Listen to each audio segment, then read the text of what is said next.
Hello and welcome back to another Fate Grand Order video. Today we'll be continuing with Naomi 朝、McClung. フォーさんが先輩の頭の上でお眠りになふと、今日 Last time we ended with uh, saving few of the dinos as well as the king of dinosaurs was assassinated by Iskali. Teskalipoka showed up at the Chichen Itza. What else? Yeah, Olga Marie was also there. Lots of things happened. So let's continue with section 16, epilogue. I don't know why it's named epilogue, but let's see.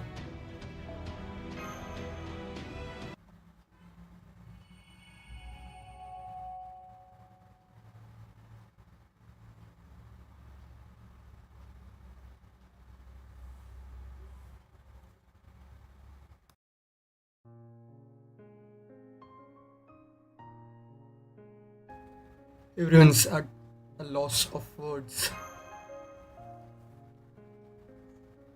Listen, what happened to the city is heartbreaking, but we are still in the middle of a crucial operation. Cold as it sounds, that the fact is, we just don't have time to mourn the dead right now. Isn't that right, Commander Goldov? Would you mind going over our current situation and outline our next steps? Right, good point. We can grieve our losses once the operation is over. The Ocelome attack has left Chichen Itza in shambles. The king of dinosaurs is dead. The solar sojourn which controls the position of the sun has been taken to Mexico City. 60-ish dinos survived. The Ocelome were almost completely wiped out before the last survivor retreated. Also, the Ocelome were apes before they fully turned into humans. They were somewhere in the middle because we saw one of their mask break off. In regards to the Ocelome, we now know that they are neither humans from we now know that they are neither humans from this Lostbelt nor soldiers from proper human history Trescalipoca trained. They are apes native to Mictlan, a species of primates extremely similar to humans. So the war between the Ocelome and the dinos were not a proxy war between proper human history and this Lostbelt. Rather, it was a competition between two species trying to survive within the conflicts of Mictlan. Vicious though the Ocelome may be, they are not directly opposed to human history. Well, I suppose Iskali is an exception there. He clearly has it out for us. Still, I think Iskali is probably. But never mind that. Murderous loud for now. Here's the real problem we face. We too have suffered many losses as a result of this battle. Koyanskaya, though she was show off by heading out to defend Chichen Itza alone, then found herself completely outmatched in a fight against Teskalipoka. Luckily, Ved rescued her and brought her to ICU, where she is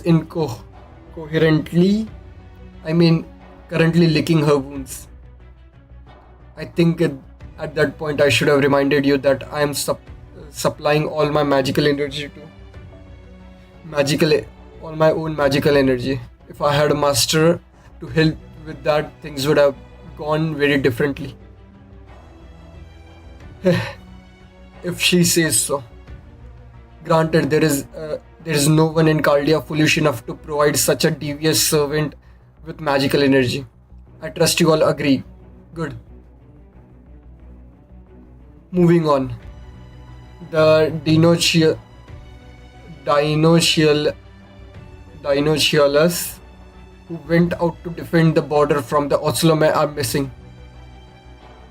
However, 7th did give me a message for Ved and Krielite before he left. Don't worry about us. We'll turn things around in overtime. That's all.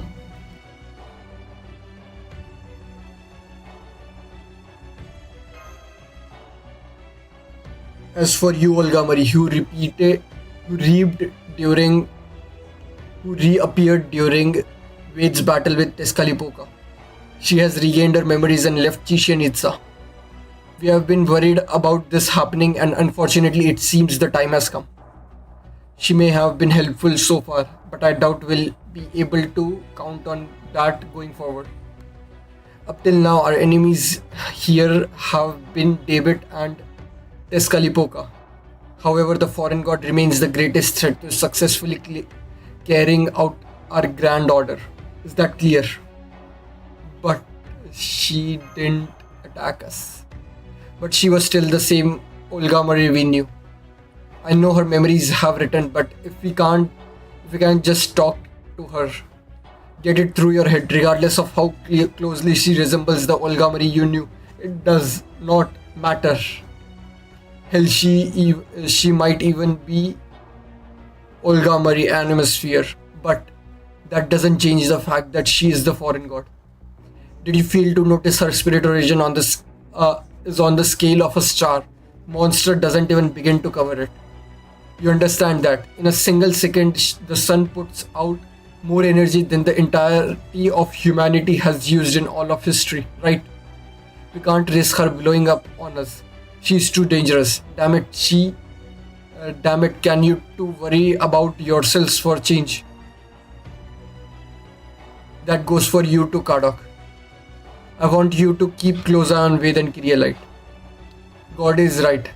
At this point, we have to treat you, Olga Marie, as an enemy.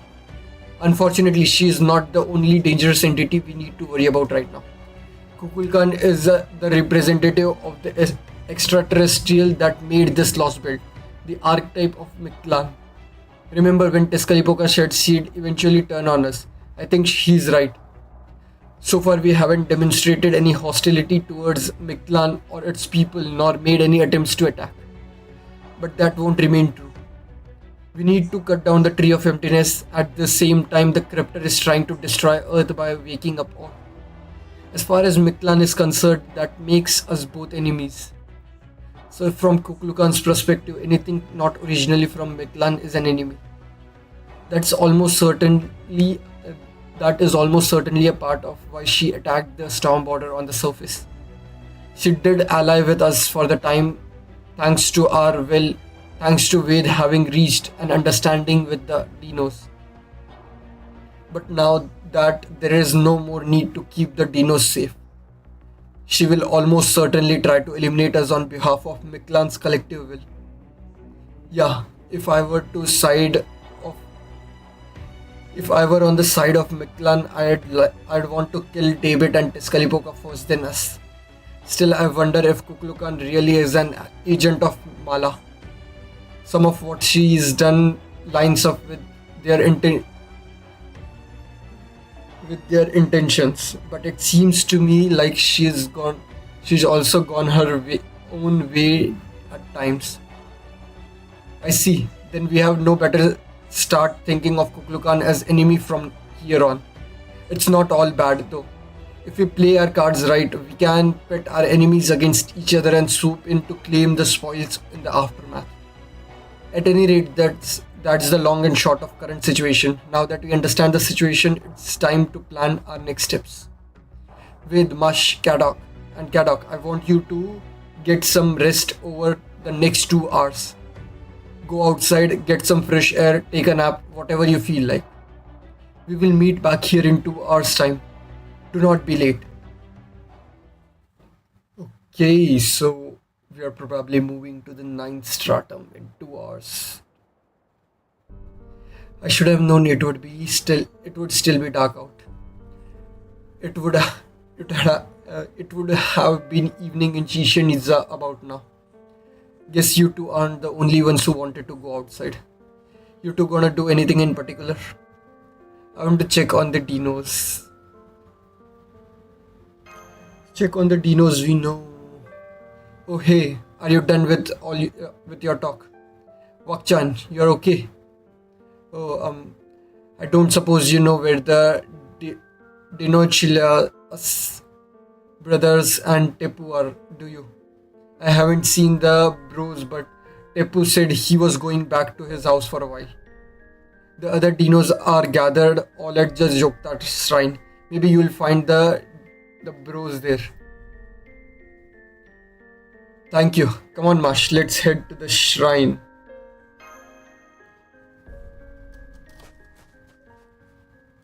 You idiot. Don't you realize they have gotta be mourning? Hey, wait up, damn it. Outsiders like us shouldn't. Shit. There they go.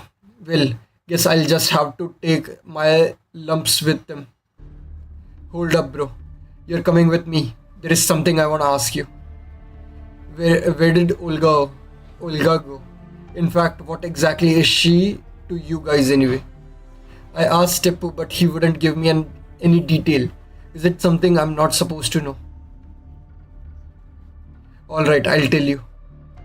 Consider it thanks for protecting the border while we were being held captive in Mexico City. This is a good chance to reevaluate things, Wakchan. See, that woman you have fallen for is actually.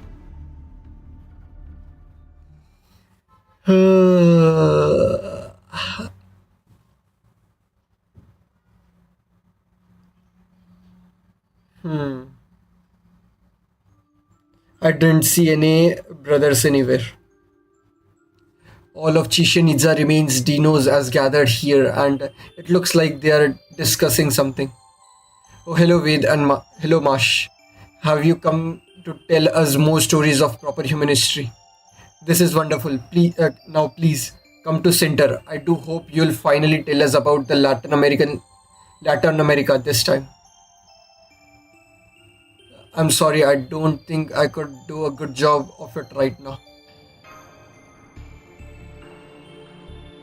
Well, that's understandable. Conveying events with words alone is difficult. Even a small mistake in expression and description can prevent the listener from getting the full picture. May I ask what you are all gonna do now? You know that your sun's going to explode soon, right? And if that wasn't enough, your friends and family have been killed, and your city's been destroyed. We may not be responsible for the sun, but the rest is all because of the knowledge from Daybeth, no from proper human history. You have every right to blame us for this tragedy, and yet, what do you think you are making? What do you think you are doing, making Mash cry? Chitam, knock it off. What do you show her that crazy math formula you were talking about earlier or something? No, it was nothing like that. Gosh, now what do we do? We didn't mean to make either of you sad, but I guess we did. Your brainwaves tell me you are both feeling guilty. I remember you were worried about this kind of thing before, but you asked us if we hated proper human history. Just you asking us that made us so glad. It proved you have also accepted. It proved you have always accepted Lostbelts for what they were, even as you fought against them.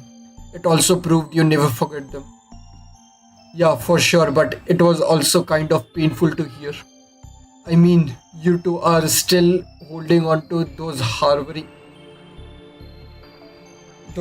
harrowing memories, even after going through this cycle 6 times now. It's too bad you can't forget the old one each time, but I guess that's also why proper human history's got so many stories. Huh? We have stories because we don't forget. Oh yes, that's the biggest difference between proper human history and us. We don't have any history or any stories. That's why we can accept extinction as a matter of course. It's just never been something we thought of as painful. Talk about being happy-go-lucky, right? Heck, I can only say that now, cause we finally know how the lost builds work. Wait, does this mean? I know it may be very rude to ask this of you all, but could it be that Tepu didn't uniquely understand, but rather that all dinos are well? You mean we share similar brain structures and level of intelligence? Yes, I suppose we do. There have never been any dinos who are so exceptional as to described as genius or brilliant. So no, Tepu's mind doesn't work any different from ours.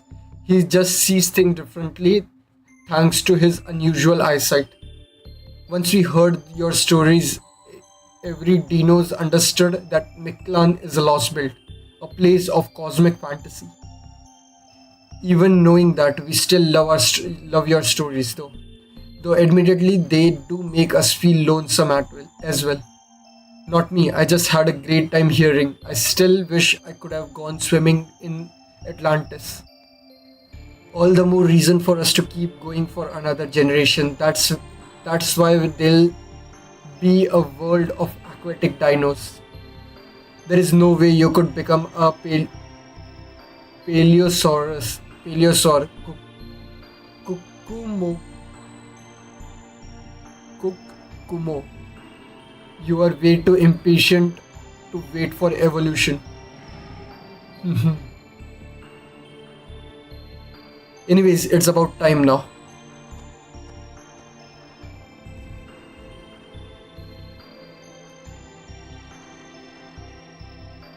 About time for what? Are you all heading into the jungle? That's right, now that the solar sojourn and the king of dinosaurs are gone, we have no more reason to stay in Chichen Itza. Good luck with proper human history. We wish you all the best. Please don't worry about us. We were always destined to die out here.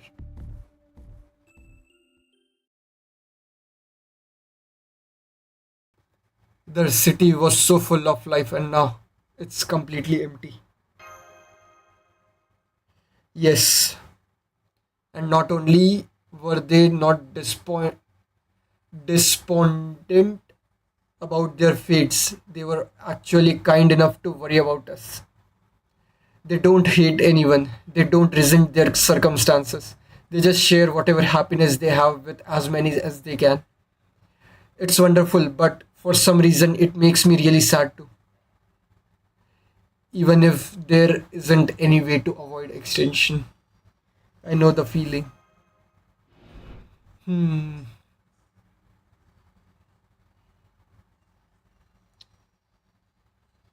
Yep, Masha was there like that in the singularities too.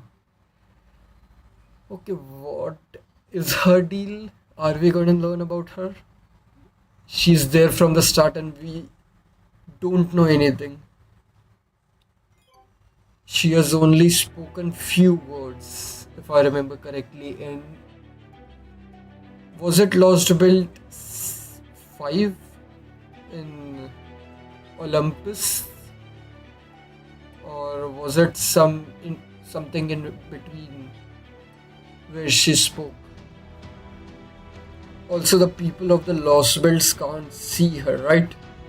Because in the first Lost Belt, she appeared near the Tree of Emptiness, but all the Yagas were not able to see her. Only Mashu and us we were able to make make form of her or something like that. I don't remember it clearly, but I think that was it. Hmm. Okay.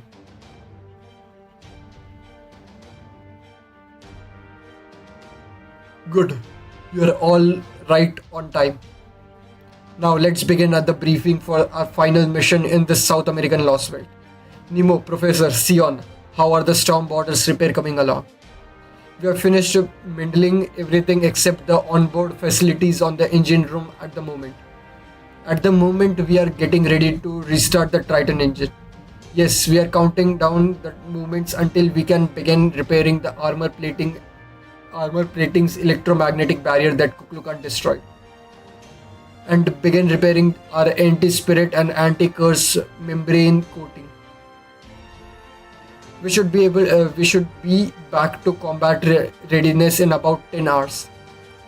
Once that's done, we'll restart the engine, regenerate new Spiritron tri- tripods, tripods, and charge, change the main cannon, charge the main cannons. We expect it will be a total of 20 hours before the ship is ready, but both both flight and combat. I see. Excellent work. To be honest, I was secretly beside.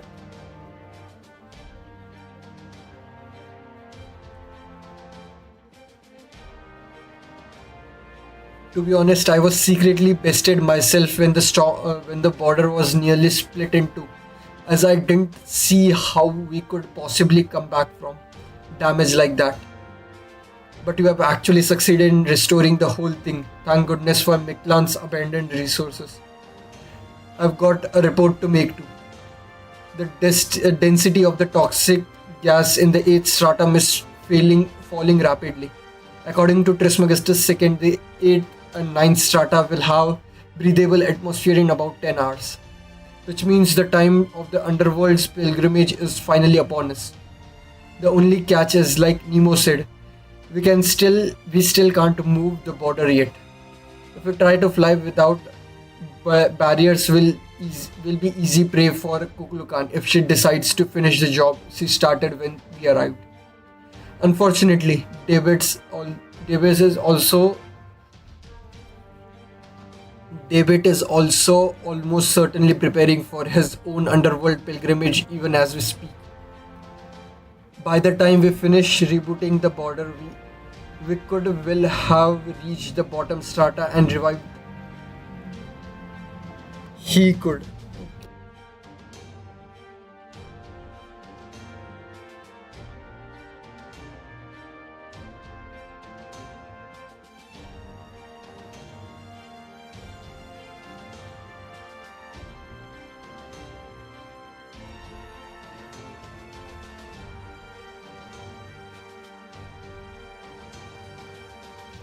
Okay, sorry about that. By the time we finished rebooting the border, he could well have reached the bottom strata and revived Odd. So once again, we have no choice but to send our field team ahead. Master Ved and his servant Mashkirielite, Nito Chris Koenskaya, and loath though I am to let you go, technical advisor. You have two options to choose from. Plan A, Operation David Assault. Locate and neutralize David Simvoid on his way to the bottommost stratum. You should aim to get him somewhere between the 6th and 8th stratum. This should resolve an immediate threat without needing to go all the way down to the bottom stratum. The important thing is that Ort remains dead. Plan B, Operation Tree of Emptiness Felling. Reach the bottom stratum before David find the Tree of Emptiness and cut it down. No matter how powerful Ort is, it's still a part of this lost build, so getting rid of the latter should remove the former too. According to Trismegistus II's calculation, each plan has a 50-50 chance of succeeding. Now just for the record, let me ask you this, Master. Wait, do you feel one of these plans has better shot than the other? Don't be shy, give us your honest option. Okay. The skip button is not grayed out, so probably not any game change. Means that it's not that significant of a choice, but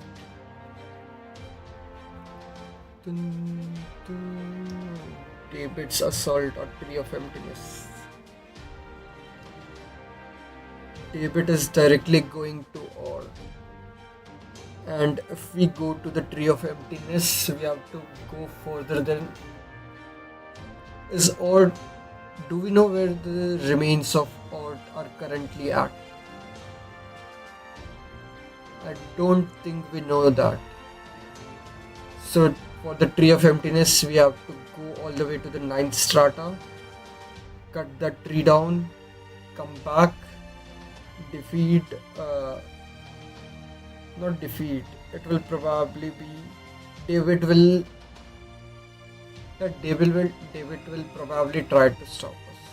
If not David, Tezcatlipoca should stop us. I'm not sure. Let's go with Tree of Emptiness. No, we should go with both A and B at the same time. Kadok, are you saying there is no reason for us to stick to just one choice? We should split up the team and strike at David and a team for underworld pilgrimage. Even if the strike team fails to stop David, they should at least slow him down. That will buy the pilgrimage.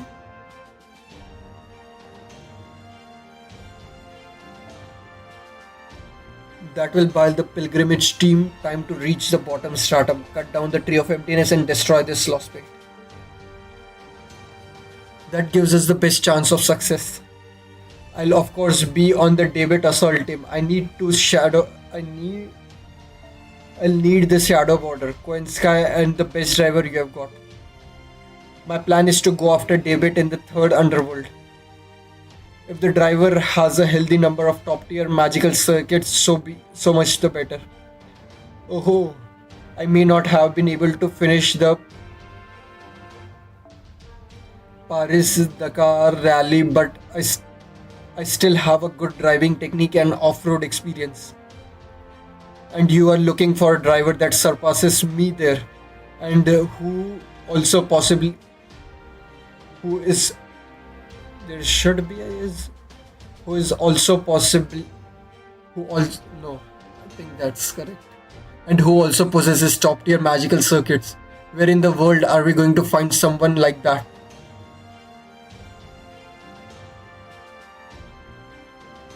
Ah, yes, I see. Right, we have nothing to worry about there. So you guys focus on the underworld pilgrimage. I haven't cleared the third underworld, so that rules me out of the group anyway. Fine, I was already planning to use the shadow border in this mission anyway. Alright, the advanced team will take the shadow border down to the sixth stratum, the third underworld boundary. From there the pilgrimage team will get out and head to the bottom stratum to cut down the tree of emptiness. The David's assault team will stay in the third underworld boundary, set up by the Dragonet, and carry out the plan from the shadow border. I don't love the thought of the pilgrimage team going on foot though.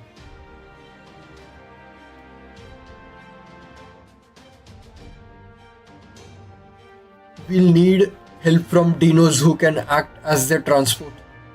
I know you said the dinos have left Chichen Itza, but there may still be some there. I'll have Marines take a look around and see if they can find a porter. On a related note, we should talk about Tepu too. He's been a tremendous help so far, but the conflict between the Cryptor and Caldia is a problem for proper human history alone. I don't cherish the idea of drawing him in our battle. What do you think, Ved? I'd be wrong to leave without a word after coming this far. Now we should at least inform him. Got it. Then I'll leave it up to you. Tepu likes to act mature, but he's also intensely curious. I'm sure he would help us if we asked. In fact, I'm not sure he'd forgive us if we didn't. Agreed. Shy though he does know how to hold a grudge. Go put that shut-in out of his comfort zone. I see. It's nice to hear you have been such a good friends with Dinos, but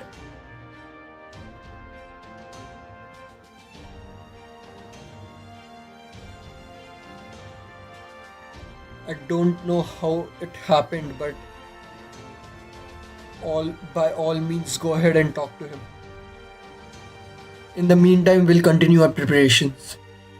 This will likely be our last chance to take in Chichen Itza. We don't have much time, so enjoy it while you can. Okay.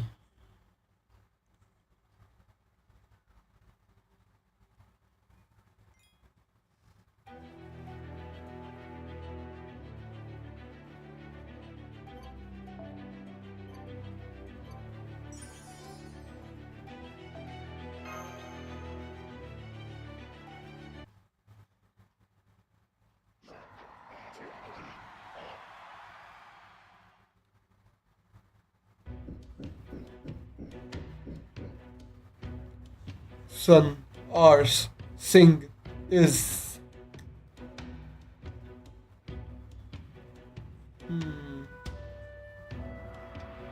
Miklan, Miklan, Miklan.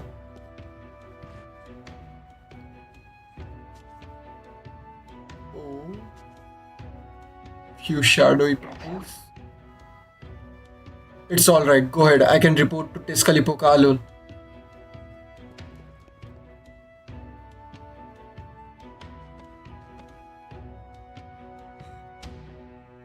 So the women and children who were living in the jungle have all come to the city. But they are not here to celebrate our victory. They have been praying for the husband and sons who went off to battle to return safely. They love their families just like humans. No, they love their love is purer, purer than humans. Only a handful of soldiers came back. The ones who lost their partners must think I'm a terrible king.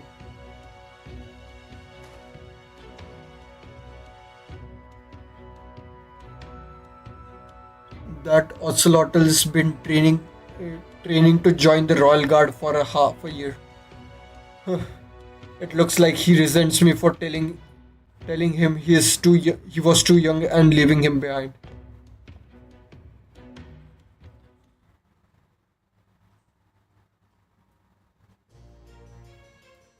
Familial love, familial bonds. The affections which develop naturally for the moment one is born, where there is no need for words. I have nothing like that. I was already fully formed the first time I opened my eyes. My body was made here in Mictlan. It is modeled on the people of proper human history. My human mind was shaped to be the king of the Oceloma. That is who I am.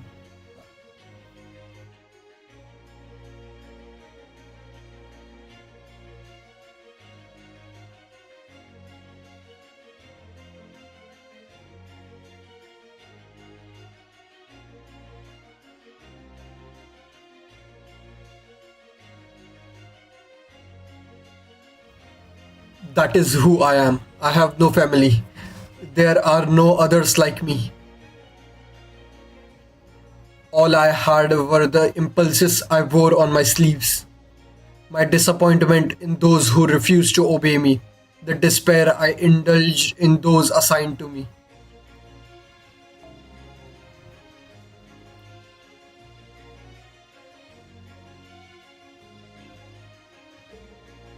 And my lashing out against around me. My God said to remember those impulses, that He would make me a God only if my soul was clear and unclouded. Great Tezcatlipoca, despite being a god of proper human history, he discovered the Oceloma. The one night he built Mexico City and created me out of earth to serve as their king.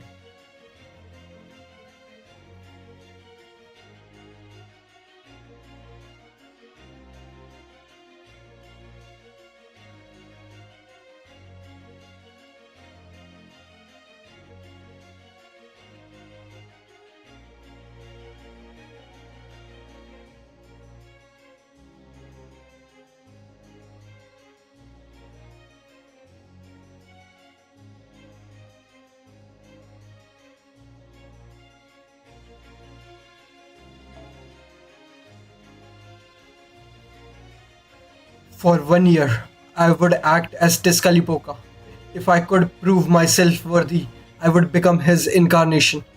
It was a wonderful year, a year free of doubt. I knew that with absolute certainty that our fight to eradicate humankind, to deny proper human history, was a righteous one. And now declaimed, declamed, we declaimed it,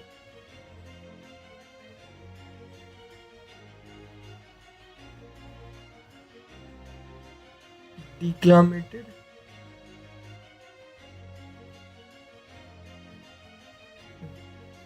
This is the first time I'm hearing this word, so declamed. Destroy, kill, or move a large portion to remove. Oh, decimate. Ah, okay. That was pretty dumb of me. Now we have decimated Chichen Itza and invited the sun into Mexico City.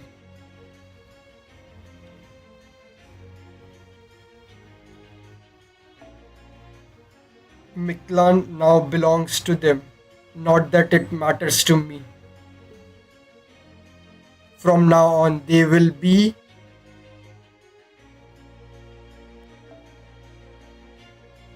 From now on, they will be the prime species of this world. Because I'm not an ocelotl myself. I've completed my trial of being Tezcatlipoca for 1 year. Now I can finally remove my mask and be rid of my childhood name. I've dreamed of this moment all my life, the moment I'll finally receive the power to strike back against everything. And yet, for some reason, my heart is clouded, like an obsidian mirror.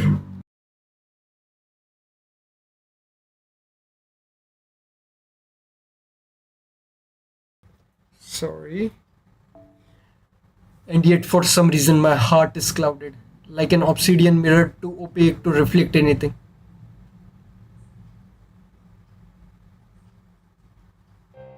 Behold, the sun has moved from Maya to Aztec. Now we have the minimum viable model of proper human history in place. Oh, the triumphant king returns. Welcome back, Iskali. Do you kill the other me? I did. I rattled him with bullets. His limbs went flying. His head was torn from his neck, and his flesh was shattered to gooey bits. I see. Good job. Only Tezcatlipoca can kill Tezcatlipoca. You and the other me who have been immortal. Immoral. Immortal. You and the other me might have been immortal, but a fellow Tezcatlipoca's weapon will easily do a plenty of damage. The conditions were equal. Trust me, the other me had no complaints about dying in battle. What is it? Is there something you don't get? Right, I never did tell you that the king of dinosaurs was also me, huh? But that's only because I trusted you. I knew you were the kind of guy who could step up when we had to. Gods are expected to be fair and impartial. You wanted destruction more than you wanted to win. If you decided, if you dec-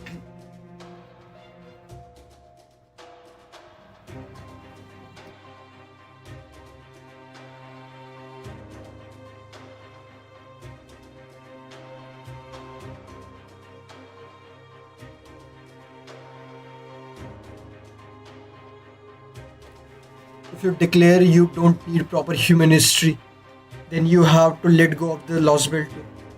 Understand, if you choose extension, we can't live one siding. You need to get rid of everything to start all of it over fresh. Yes, great Tezcalipoca. I'm honored to receive your divine proclamation. Alright, let's head out. It's underworld. It's underworld pilgrimage time. Get ready to leave Iskali. I'm about to make your wish come true. Understood, pilgrimage. Does that mean we'll be going to Miklan's bottom stratum? That's right.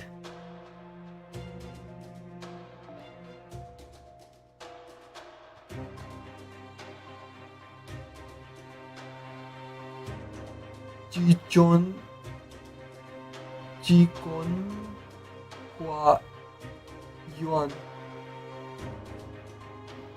Yuan in the ninth stratum. The moon lake where we'll find a real altar city. At, inside instead of this slapdash replica. The place known as Aztecian, the land of beginnings. It's also place where you were born. I was then. I wasn't born from the earth of Mexico City. That's right, the city is the only place I could have summoned you. Hey, I know. Want to bring along a few of the survivors of Slomath you trained yourself? No, that's alright. This was a hard fought victory. Even the Oslome who needs Even the Osloman needs the time to relax and lose themselves in drink. Good, got that right. No matter how short it is, you gotta savor joy while you can.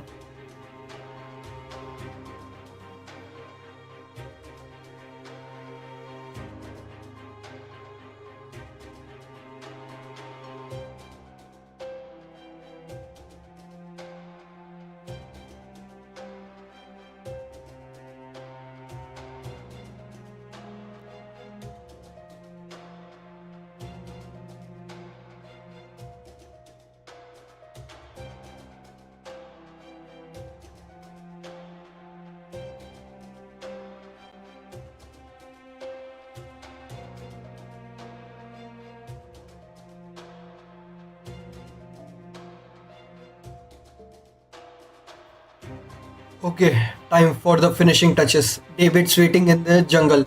Let's go pay our respects to Oat's coffin.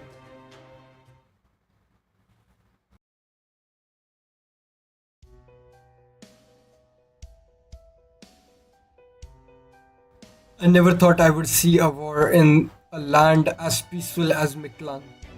It seems humankind cannot escape the consequences of assimilation, no matter what form it takes. The accumulated wealth, sin, forgiveness, even our own foreign god must find this situation deplorable. I already knew about human wars from the video records I studied. Chichen Itza might be a ghost town now, but it was never a creation of Dino's civilization anyway. They have never accumulated anything, and they never will. Quite right. Your eye is as sharp as ever, my lady.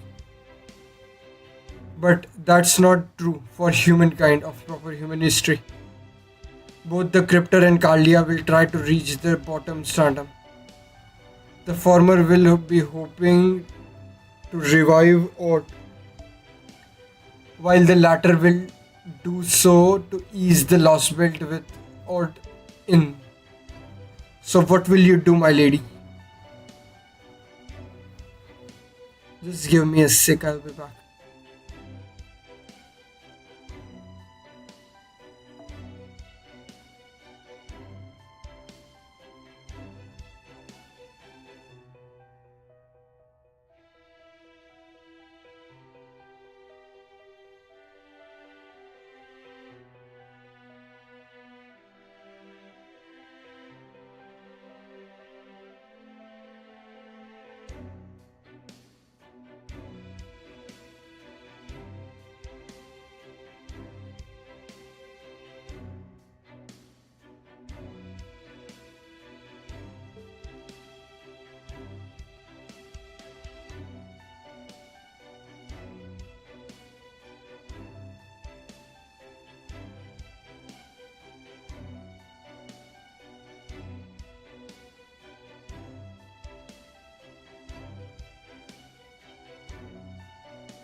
Okay, I'm back. Sorry about that. Let's see. So, what will you do, my lady? You need to ask. The whole reason I chose this Lostbelt as my temporary lodging was to acquire an even stronger spirit origin. Earth belongs to me. I'm not about to hand it over to anything as powerless, anything as incompetent as humankind. I've come to the conclusion that Earth's prime species is evil. I have no compensation compen- compensation about eliminating them. I'm going to go through the I'm going to go to the bottom stratum. You stay here and monitor Caldia. Once I've fused with Ord, they'll try to escape on their ship. I've chased I've chased them down twice before. I don't want to bother with third. Do you understand me? Of course, my lady. Rest assured everything is already in place. The moment the storm border tries to escape Mictlan will be their last. Why did we allow him to enter the storm border? Montgomery was fine, but Kirei did something.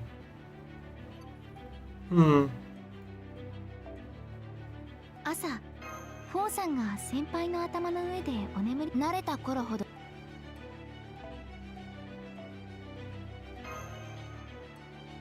This section is all story. Okay. So there you have it. Will you come with us?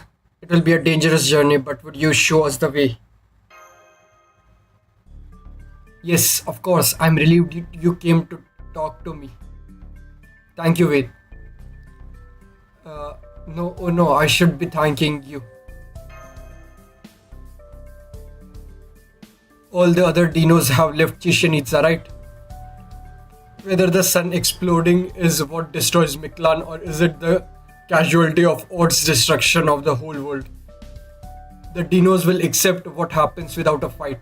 That response could be called rational or even noble. But knowing what you have fought so far, I thought you might find that response cold and heartless. So I was steeling myself for the likelihood that you would leave without a word. In the end, the dinos or Mictlan's prime species, we are at heart very different creatures from yourselves. We might have our differences, but we can still resolve them peacefully. I still have some preparations to make, so please go back to the border without me. I'll meet you at the castle gate. Even I have never been past 7 stratum, so I'll be looking forward to the adventure that lies ahead. Oh, and one more thing. I have something of a favor to ask of you. Is he not going to tell us about his mystic eyes?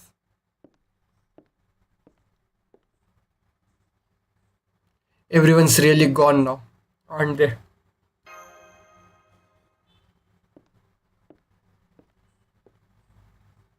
Yep, there sure are. At this point, the sun might never come back. Then again, even if it did, it's just going to explode anyway, so maybe that's actually for the best. That being said, don't you think you should have been more careful walking around alone at night? You are the master of Caldia, as far as Mictlan is concerned, as far as I am concerned. You are just a rare and unusual interloper. But the novelty of that has worn off. So wouldn't it be funny if I just pruned you here and now?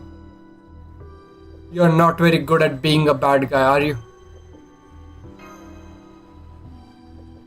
Well, I didn't really think you were going to be so unfazed. Man, I spent all the time practicing what I was gonna say before I flew down to. Why didn't you protect Chichen Itza? Was Tezcatlipoca right?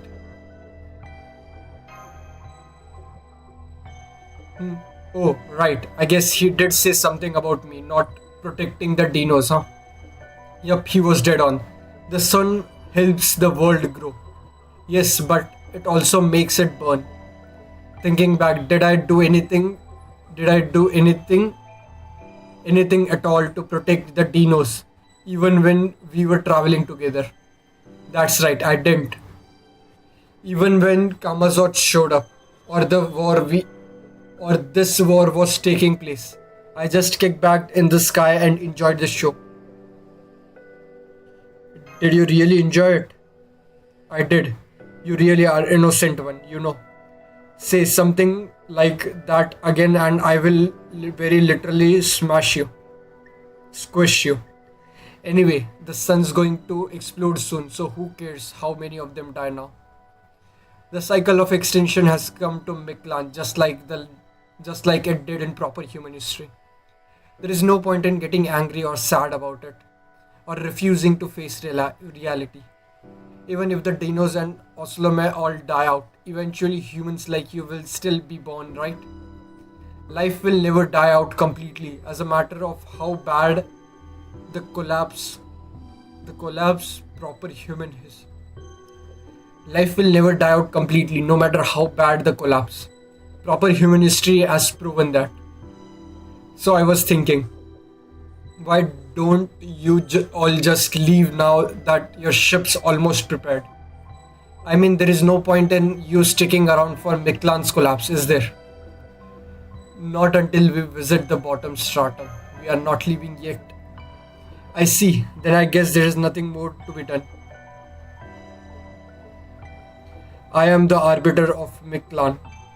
That means I am obliged to watch over the Dinos and Oslomet's final movements. To do that, I need to keep this Lostbelt around, which means both the crypto trying to receive Ort and Cardia on its mission to cut down the Tree of Emptiness are my enemy. The next time we meet will be at Kala Kumul.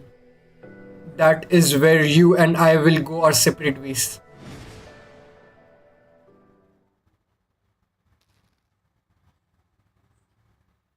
Hmm.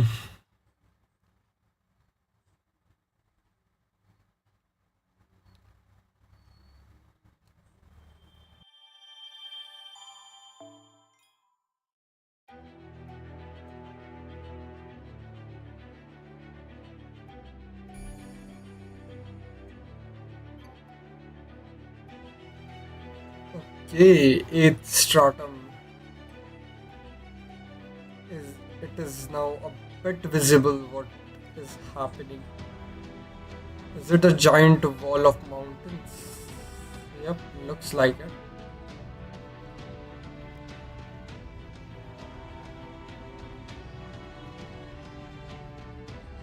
Okay, so that was just the epilogue of the uh, overall things that happened in this Lost World. So now it's probably just go till the end. Fourth Underworld, Yaya Kuali.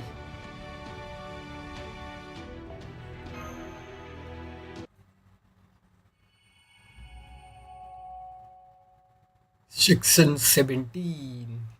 Okay.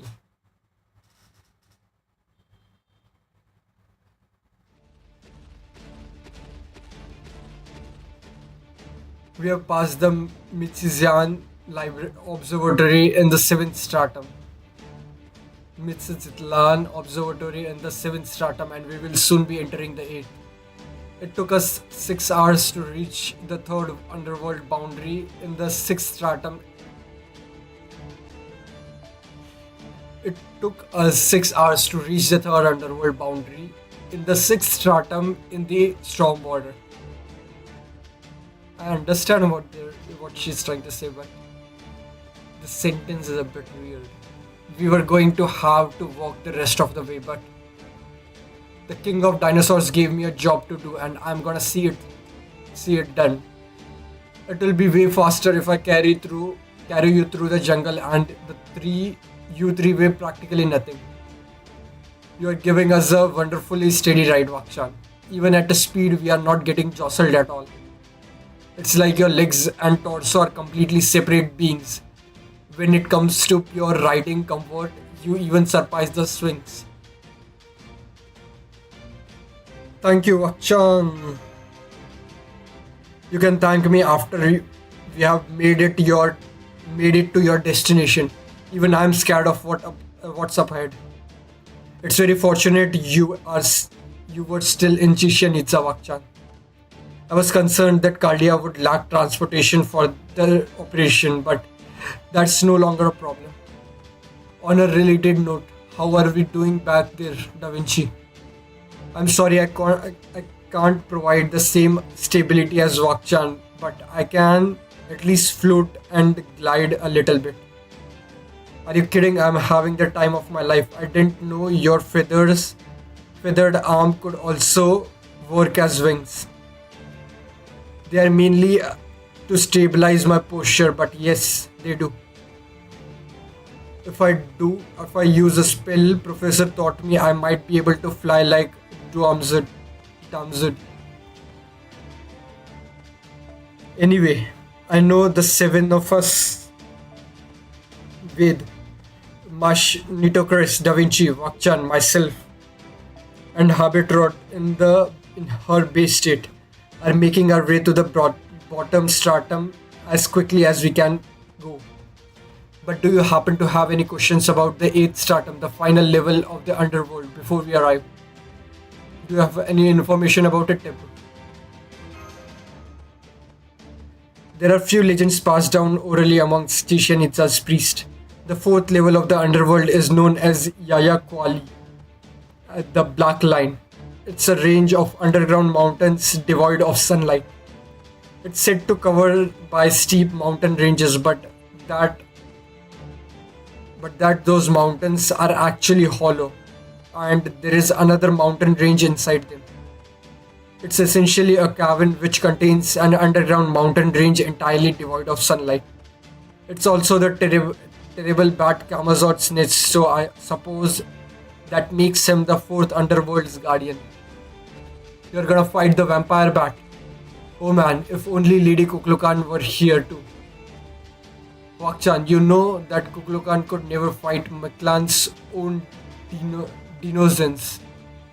In fact, she probably far more likely to attack Kaldia at this point. Be careful not to greet her casually if you happen to see her. She'll probably chop the people on your back right in half, and you along with them. Oh man, really? Then again, that does sound like her. Whatever, Lady Kuklagan decides something threatening Miklan's space, she wastes no time obliterating it like unintelligent dinos. Oh well, we'll cross that bridge when we come to it.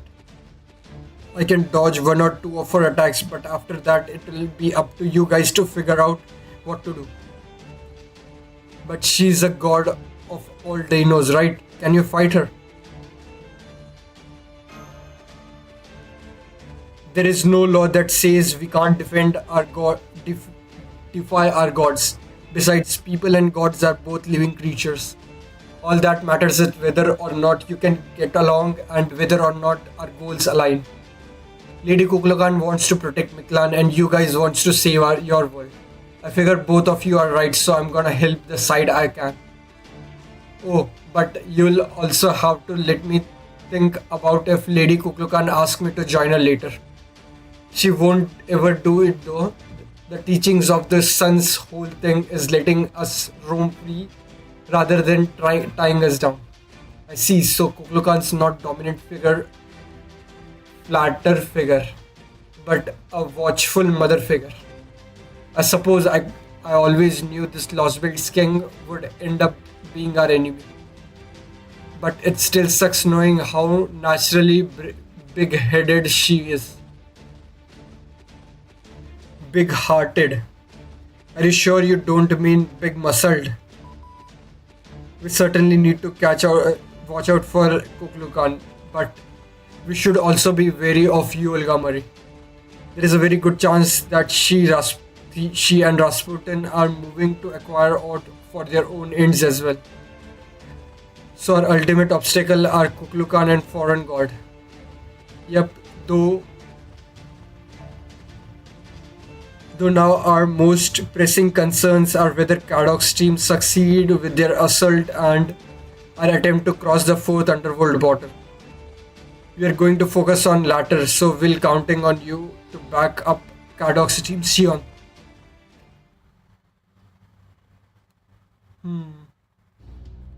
Sorry, but I can't help you.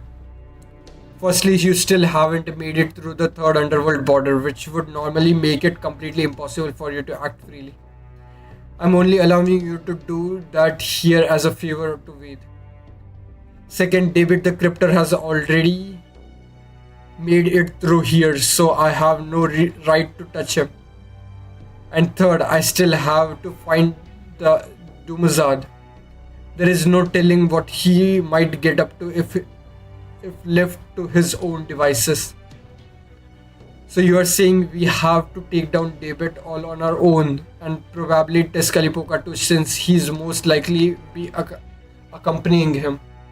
Yes, still I'm not completely heartless. As soon as the Cryptor arrives, I'll inform you and his route, so you can pick perfect spot to ambush him. Cryptor or not, he is still a human, still only human. And even Teskalipoka's vessel is a human body and not a spirit origin. He is still human. I don't know about that, but yeah. You should be able to win as long as you properly prepare. Good luck.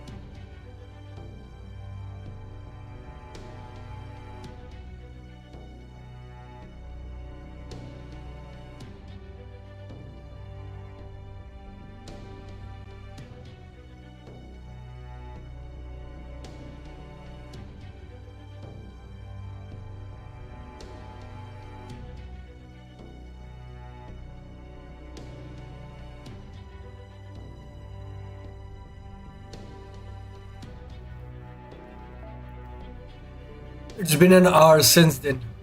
Ved's group must be in the 7th stratum by now. Good thing we managed to get out of here before daybreak. I have never been so happy to have access to a big car and a top tier driver. I still can't believe how quickly you got us through that jungle. You're telling me. Now remind me if you would. What in the world am I doing on the assault team, Zimlupus?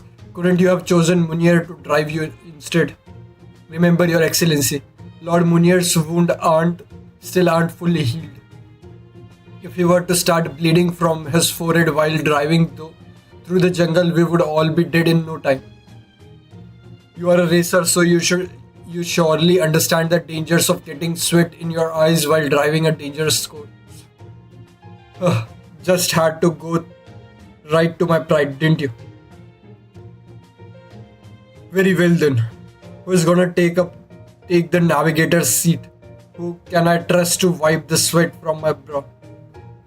Why, me, of course. I would be honored to use those big. It would be honored to use these big soft rabbit ears pom-pom to gently delicately wipe the sweat from your forehead, Your Excellency.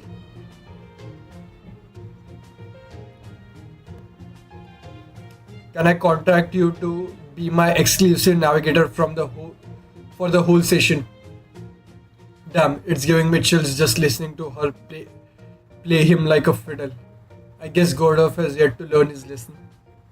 Hey, if you're gonna out to wreck your life, I'm not gonna stop you, but can you at least wait till we get back out to the surface though? Koenskaya, have you heard of Ereshkigal yet? Heard from Ereshkigal yet? Just now, in fact. Lord David is proceeding along this route we expected. Here you go. Cripes. They are moving damn quickly, too.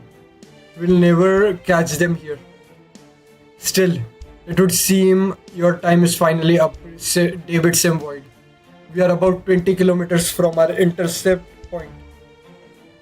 I can get us there quickly as Wink, prepared to eat dust off my record-breaking time lap times. Hang on, I don't want to shift the intercept point to here. We should wait to ambush them in the middle of the desert. You can get us in 10 minutes, right, Koenskaya? Right, Koenskaya, and I will take it from there. I'm going to set up as many observers.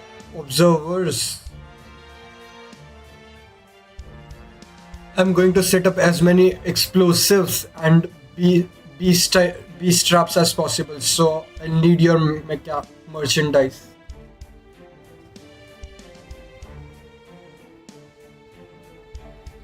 Of course, just leave it to me. With all these claymores and C2 explosives, not even a rat. No, not so much as a bug will get past us. I'm more than happy to pay them back for what they did to Chishan Iza with interest. Alright, fasten your seatbelts because I'm about to kick this belly into high gear. Let's go set the perfect trap.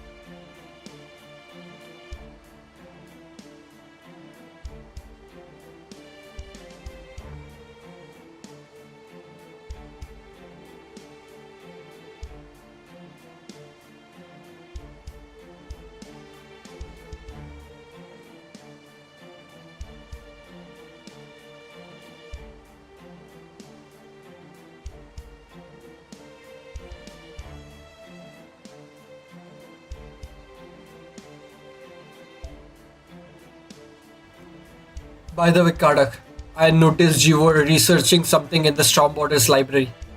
Did you find what you were looking for? Yeah, I tracked down a record that I think has to do with David's past. You did. Damn it. Why? Damn it, man. Why don't you say so sooner? I can't focus on what you are saying while I'm driving. It's no big deal. Knowing this information earlier wouldn't have made any difference. I did.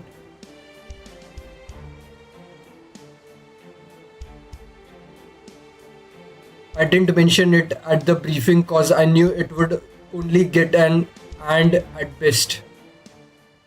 But I guess it's a good time as any to share.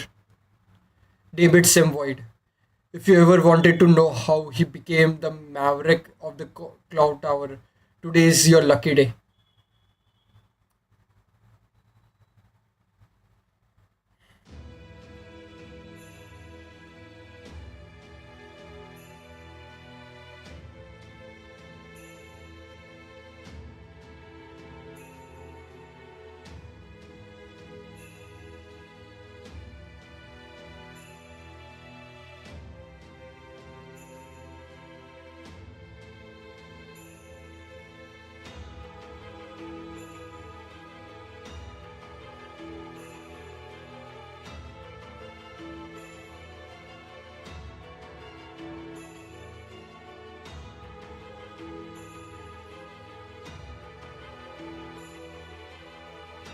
There are three major factions in the Magus Association: Egypt's Atlas Institute, the North Sea's Wandering Sea, and the biggest one, London's Clock Tower.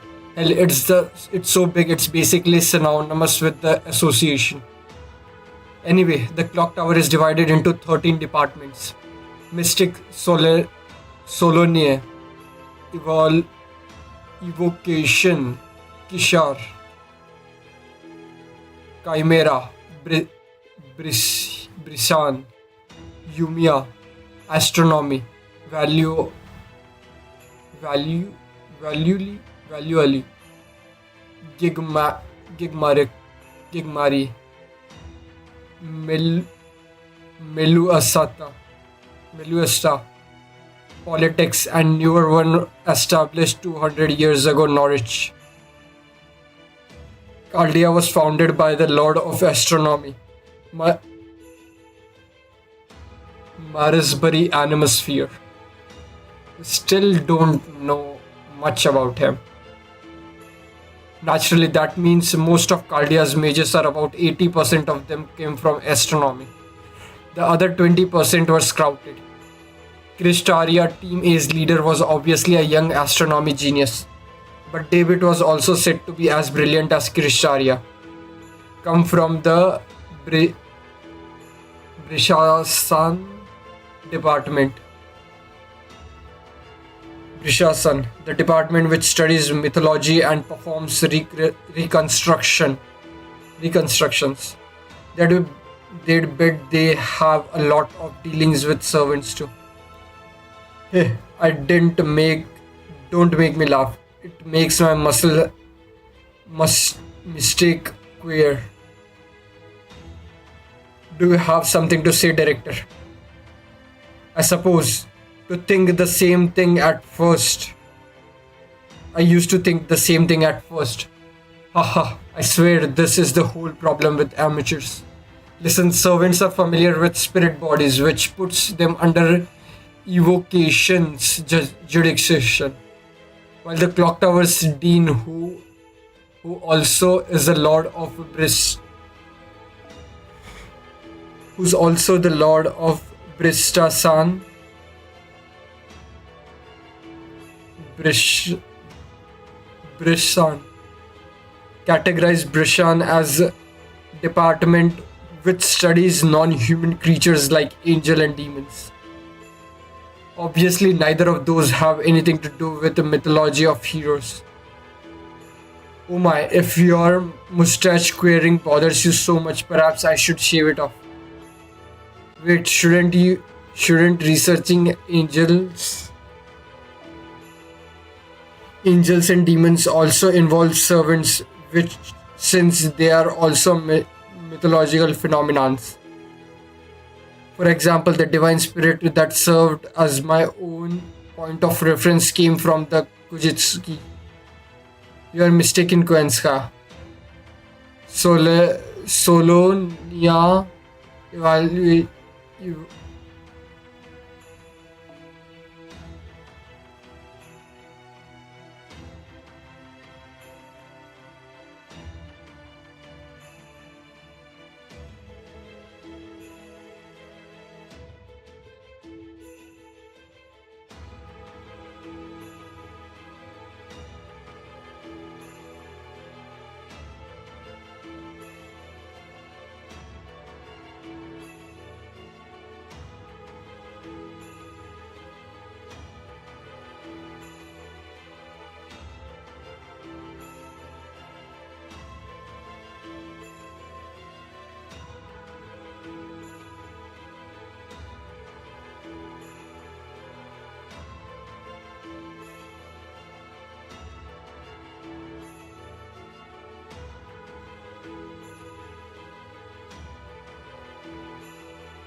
Solenia, evocation, astronomy, and Meluasta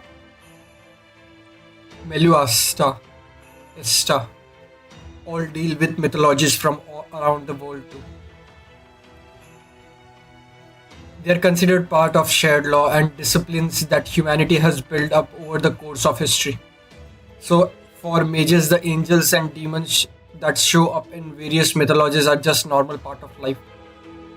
The Mages Association takes that step further by treating all the human history as a single legend, which then helps cultivate. The association sees myth as a facet of common knowledge rather than as something worth devoting an entire department to study. The only thing the association would accept as a true legend is something beyond the bonds of that common knowledge. I'd, I'd guess Bishan didn't deal with matter from Earth. It deals with out of place artifacts steeped in underground law, the kind found shattered all over the kind found scattered all over Earth since ancient times, but never spoken of in any mythology.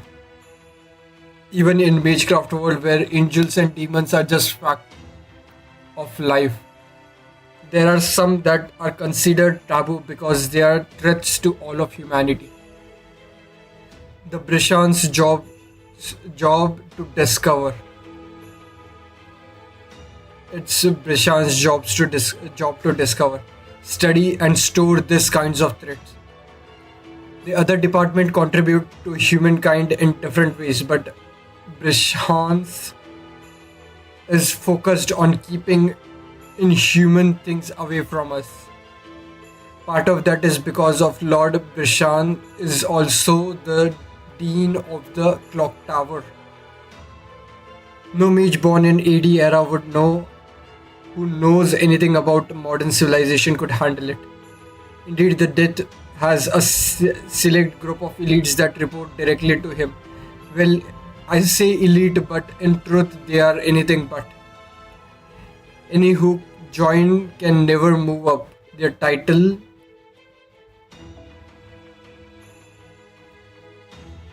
never move up.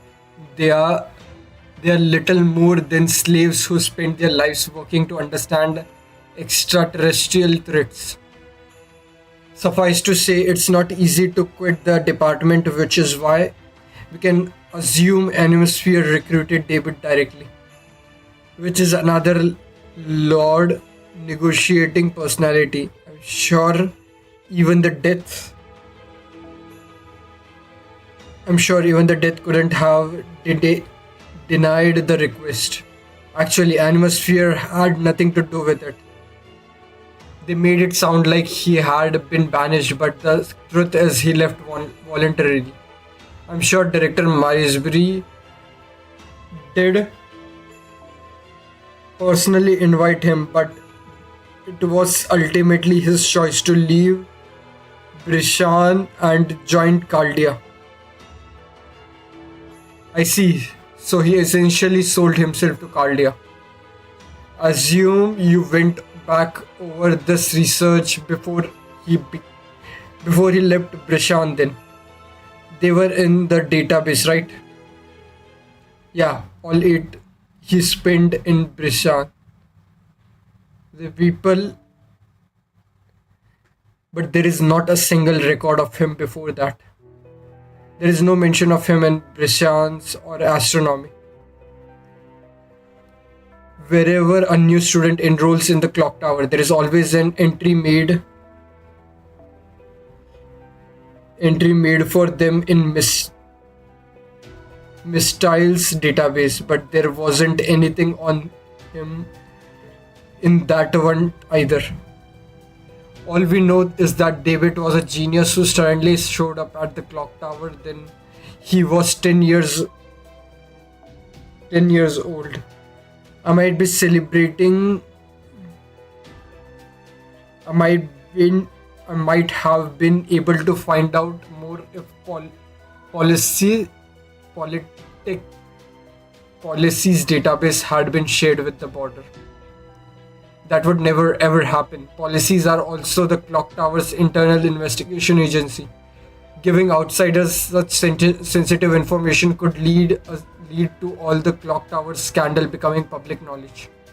Oh my, so that's what you were up to. So that's what you were up to back when you were in the policies, Your Excellency. So you held your fellow mages passed over their head in in ways that I don't know why I'm having so difficulty reading right now. So you held your fellow mages' fists over their head in ways that more skirt, skirted the law than following it. Am I correct? You were saying, Karok? Right. At the point I stopped trying to investigate David's past and started looking through all the Brishan's record. It wasn't easy since each day's record were individually logged down. Normally, I'd never have been able to shift through them all on my own. But luckily, I know exactly which year to check and which Sion, and with Sion's help, I'll eventually force it. There was a file from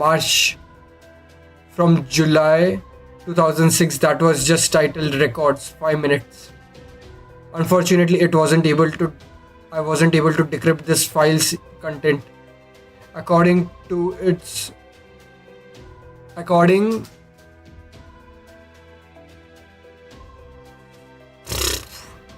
Unfortunately, I wasn't able to decrypt the file's content. Actually, it would be more accurate to say that the file contained nothing noteworthy at all. But on that same day, a strange and inexplicable accident happened in London and a neighboring college town.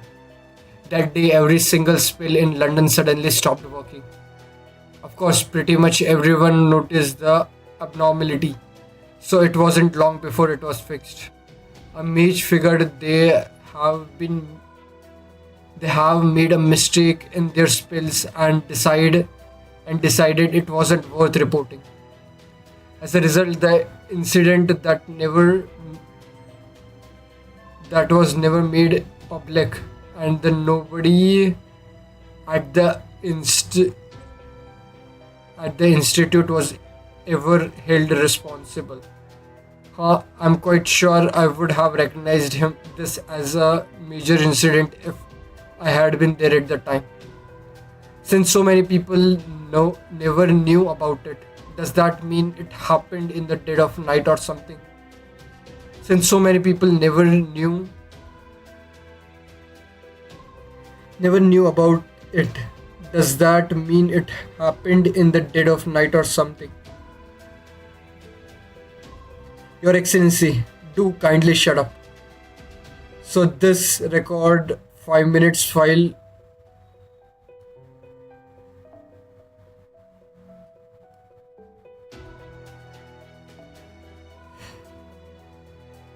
from Brishan is data that's same as the incident when every spell in London stopped.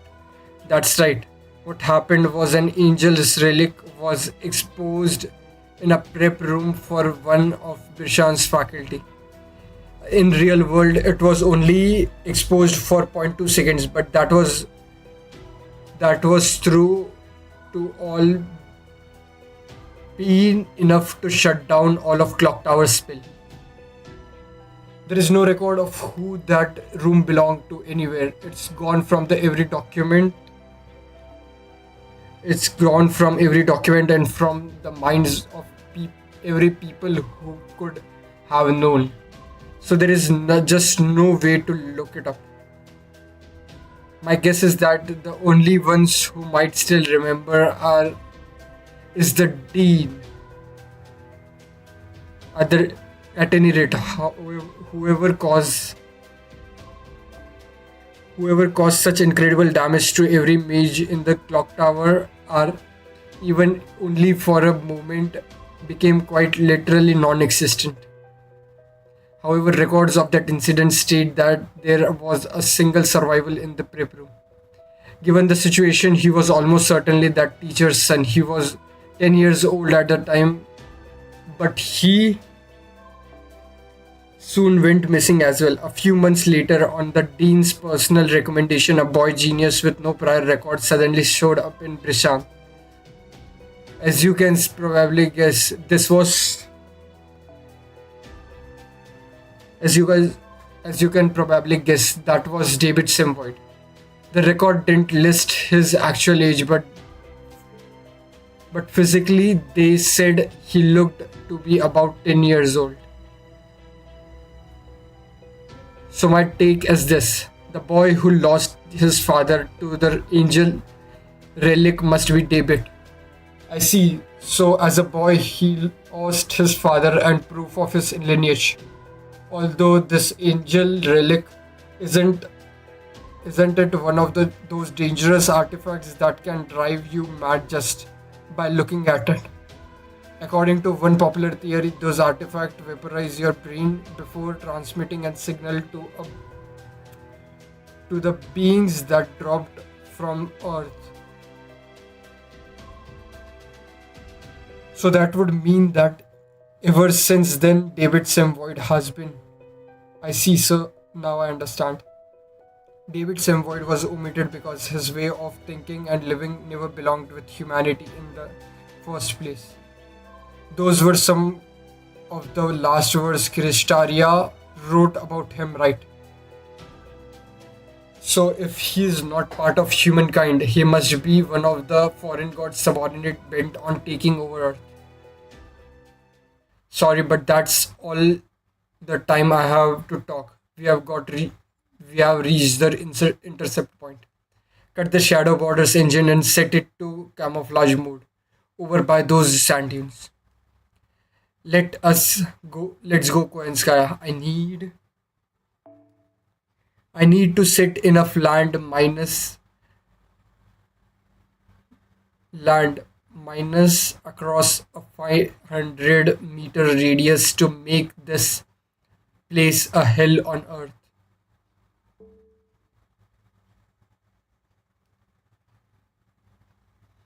Hmm, this was a lot longer section than I expected.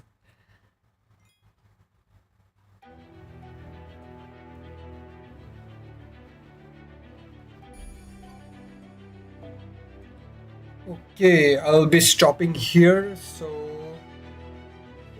I'll see you guys tomorrow with section 17. So yeah, that's all for today. Thank you all for watching and see you guys tomorrow. Bye.